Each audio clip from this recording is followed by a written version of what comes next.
What's going on, everyone? Welcome back to the channel. Today in this video, I'll be showing you how to create a graph like this. So this is a real-time graph where you're sending data from your Raspberry Pi Pico W using some sort of sensor. I'm using the MQ650 accelerometer to visualize my acceleration data in the X direction in real time. So I'm using essentially 4 pieces of technology here. I'm using the MQTT broker, HiveMQ. I'm using NodeJS, React, and I'm using MicroPython to process the data from my Raspberry Pi Pico W using the MQ650. So we'll be going through all that, and by the end of this video, you should be able to create a dynamic real-time graph like this, where you can have a lot of versatility in how you design the graph and do a lot of things in terms of the sensor data and have a nice visualization for your application. So that being said, let's get started. So the first step is really easy here. You just want to go to HiveMQ.com and create an account. I detailed the first part of this video essentially in another video I had, and I'll link that in the card here, but we'll just go through it again quickly in this video just for the sake of the full demonstration. So just go to HiveMQ Cloud and go ahead and create an account. Try out for free. I already have an account, so it should sign me in. And in this account, you'll have essentially all the information you need to start communicating with the MQTT broker. And for those of you guys who don't know what an MQTT broker is, it's really like a gold standard in terms of processing data from your IoT applications, because it can really be good in terms of scalability if you have many IoT devices, and it can really streamline things in terms of how to handle the data when you have multiple IoT devices, or what clients to send it to. And I really recommend you guys, if you don't know what MQTT is, go find a video online or read some brief documentation on what MQTT is and what the benefits are for it, because it's really essential in your IoT applications. Anyways, so once you create an account, you should have essentially your server hostname, which you absolutely need. And then once you have your server hostname, what you're going to want to do is you want to go to access management and create a user that you're going to use in the MicroPython code. You're going to pass that into the function, and we'll be jumping into that shortly here. Okay, so once you have your HiveMQ account, you're just going to jump into your MicroPython environment. I'm using Thani to write my MicroPython code here. And the first thing you want to do before you start writing this code is you're going to want to import these 2 libraries. So robust.py, simple.py. And I'll just link that code in the description below. So you're just going to want to copy it into this folder structure here. So lib.umqtt. And just copy those files. Just copy the code in, because I couldn't manage to download the packages from the package manager in Thani. I don't know why. So I'll just link that in the description below. So once you have that copied in, you can just create a file titled whatever you want and essentially go through this whole code. So I just called it MQ650 MQTT.py, but you can name it whatever you want. And you just want to do these imports here. So going through these imports, the first one we have is from machine import pin I2C. This is how you communicate with a sensor, or this is the library you need to communicate with sensors on your Raspberry Pi Pico W. If you're not using a sensor, you don't need this. You absolutely need network, because you have to connect to the internet. So you need this library to connect to the internet. I'm using time to send data in specific intervals of time. That interval I'm using is just, I'm sending data every 3 seconds here, so that's why I import the time library. And I also use time to do something when I connect to the internet. So I essentially give it 10 seconds to connect to the internet, or else I'll time out here. So that's another reason why I imported the time library as well. And another thing I do is, of course, I import the third-party library, which I just showed you. So which is this library. It's MQTT simple, which uses robust.py, so you're going to want to import that, absolutely. And then if you're not using the MQ650, you don't need this library. If you are and you're still confused about this line of code, I have a video that talks about how to get the MQ650 set up with the Raspberry Pi Pico W, so I'll link it right here in this card. And so also I have this constants here. It's just my constants for my sensitive information, such as my password, my internet password, that sort of thing. So whenever you see constants, I just saved my sensitive information in another file. You don't need this. You can just hard code it into here. But usually I don't recommend that. Next thing we have is this connect MQTT function. That's pretty self-explanatory. The only thing you want to know about this function at a high level is you're just going to want to pass it the information you have from creating your accounts. So you can just pass it a client ID. This client ID can be whatever you want. The server is just the server hostname you got when you created your HiveMQ account. And then your user and password is just what you got when you created a user in the access management tab on your HiveMQ account. And once again, you pass your hostname here again. So that's pretty much all the information you need. If you have your account set up properly, you should be able to run this function and make a connection. Next thing is just connecting to the internet. I'm not going to go through the details of this function. Just know that you have to pass your internet name and password. And if you have that connected properly, you should make a Wi-Fi connection. So if you have your internet name and password set up well, sometimes people have typos and they're like, this is not working. There's a high chance you might have a typo, so be sure you have the information there properly and you'll make an internet connection. And then finally, we actually connect to the internet, so we call that function. We just pass the internet name and password. And then here, I'm just initiating I2C communication with my MQ650. So this is how I'm just getting data from my MQ650. Once again, if you're not using the MQ650, you don't need this. And finally, we're calling this connect MQTT function to connect to our HiveMQ broker, which we already detailed here. So we're just calling the functions we created. Now finally in the end we have this function, which is publishing. So we're going to want to publish data to the broker. So publishing data is just sending data with a specific topic. A topic is essentially the category for that data, because you can have multiple types of data. You can have acceleration data, temperature data, and if you're using all sorts of sensors with your IoT application, you could have hundreds of topics. So this is a nice way to stratify your data in your MQTT broker to send it to specific clients. So as you can see here, it's just simply you have a topic and a value. For the sake of my application, I have the acceleration in the X, Y, and Z, and all other acceleration values and the temperature, and I just send the value I get from my sensor. So whatever sensor you're using, you can name the topic whatever you want, and you could pass whatever value you want to that topic, okay? And I'm just doing that every 3 seconds here. So I think I have everything set up properly. If I go ahead and run this, I should start sending data to my MQTT broker. So I'm gonna run this. So you can see I'm connected. Okay, it's taking a long time here. Okay, perfect. So you can see publishing done. So if you publish everything, you should see publishing done. And I just sent the acceleration data and the temperature data. So hopefully it worked for you. If not, please let me know in the comment section below. But we're going to jump into the next section, which is the Node and React portion. Okay, so let's jump into our Node React portion here. So I'm just going to assume you have a simple Node project set up and you know how to start a simple Node project. So in that project, what you're going to want to do is you're going to want to npm install these 6 dependencies. Okay.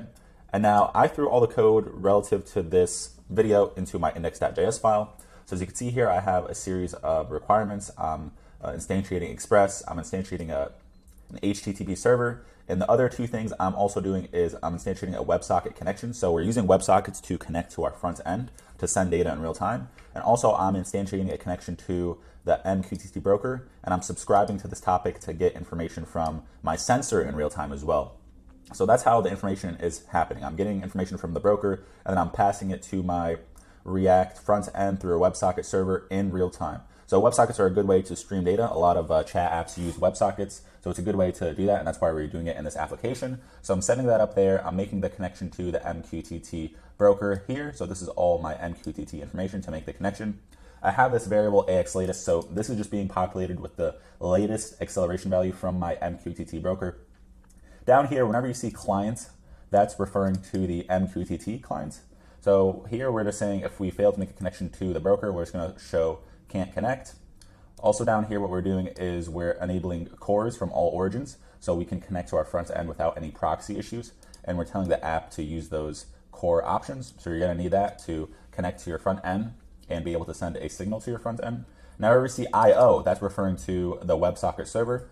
So whenever the front end makes a connection, to that WebSocket from the client WebSocket, we say user connected, and we say on client. So our client's actually going to send us a message along the client channel just for debugging purposes to make sure we're getting messages from our clients. And we're going to console log here, and we're going to send the client the latest value of our acceleration in the X direction every 3 seconds. So that's 3,000 milliseconds. So that's what we're doing here. We're taking the AXLatest and we're getting the value from that, and we're just sending it over the echo channel. And finally, once we disconnect from the client, we say client disconnected. Once again, down here, this is client on. This is for connecting to the MQTT broker. So we say, once we make a connection, client on connect, we say connected in the console log, and we subscribe to our desired topic, which for the sake of simplicity is just Pico W in the X direction. And we do have 6 other topics which we can stream from, but just for the sake of this, we're just going to do one topic, as I mentioned. And we're just console logging that topic that we're subscribing to, once again, for debugging purposes. And finally, once we're connected, we'll start receiving messages from the MQTT broker in real time. So we can specify the topic we want to receive messages from, and we can pull the payload, which is just the actual acceleration value.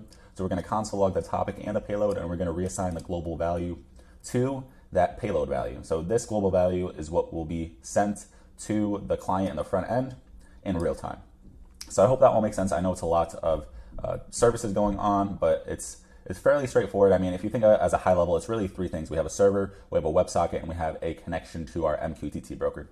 And finally, down here, we instantiate our server to listen on port 80, and then console log server started. So that's all we're doing there. So you need that, and we're going to listen on port 80, and the front end is going to know that we can start receiving information from port 80. Okay, now jumping into the final portion of this video, the React portion. So if you made it this far, congrats, we're almost done here. Now for the sake of time, I'm just going to assume you know how to instantiate a React app and get started with React. So once you have your React app started, I just removed all of the boilerplate code in my app.js and put all of my code there. Another thing you're going to want to do is you're going to want to npm install these 3 packages and import them as well. And also what you're going to want to do is go to your index.js file, and you're going to want to remove the strict mode because that'll cause issues in your WebSocket communication. So just remove that and save it.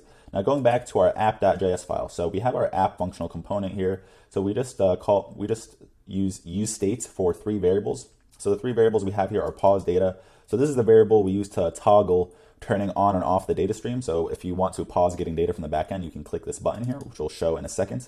And we have our client socket. So we just set the socket with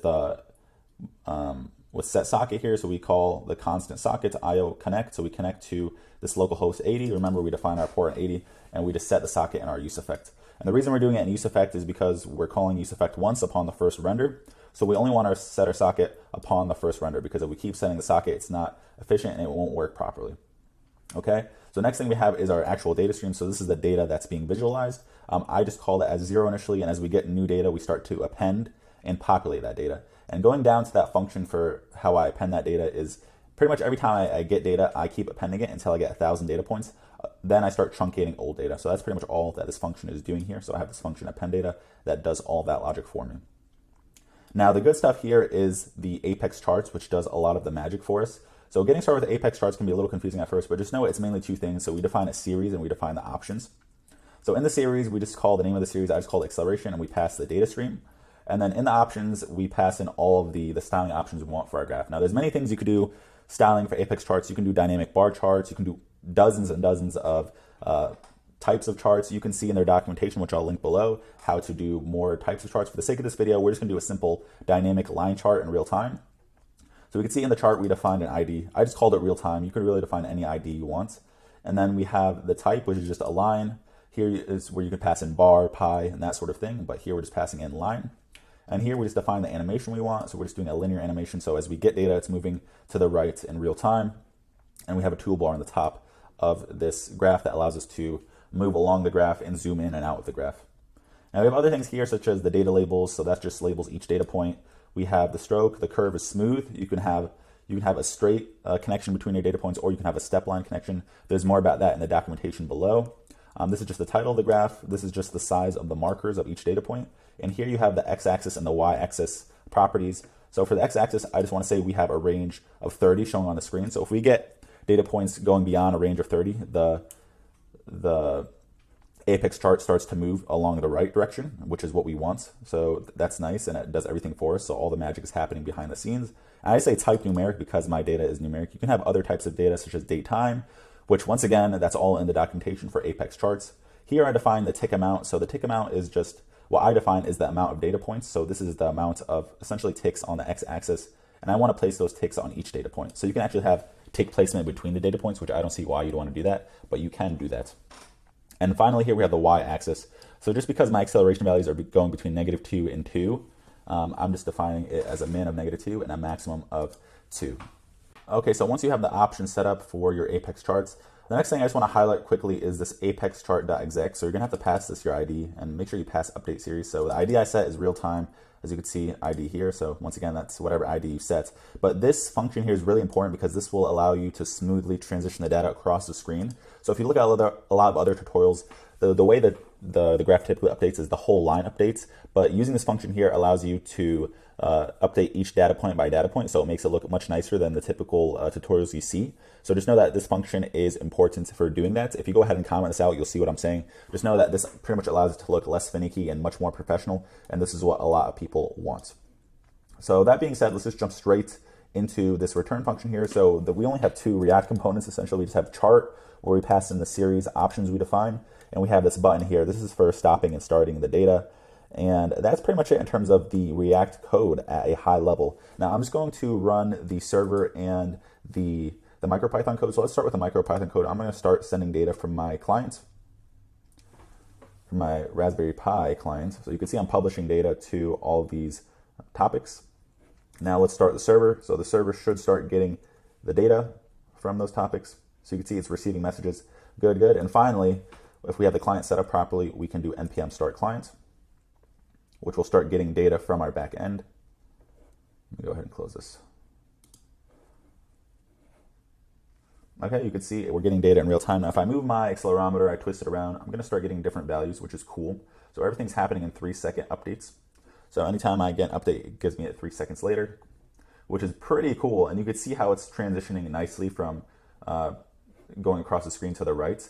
Now, as I mentioned with that ApexChart.exec, this does a lot of the magic for us, as I mentioned twice already, and it allows us to transition the data across the screen in a smooth manner. And this is what a lot of people expect when you're getting data in real time. You don't want the whole curve to update continuously because that's inefficient and it's frankly not useful. It doesn't look nice, it's not useful. So I can even stop and start here. So if I click stop, start data stream, you can see after this point, I'll stop getting data and I could start it again.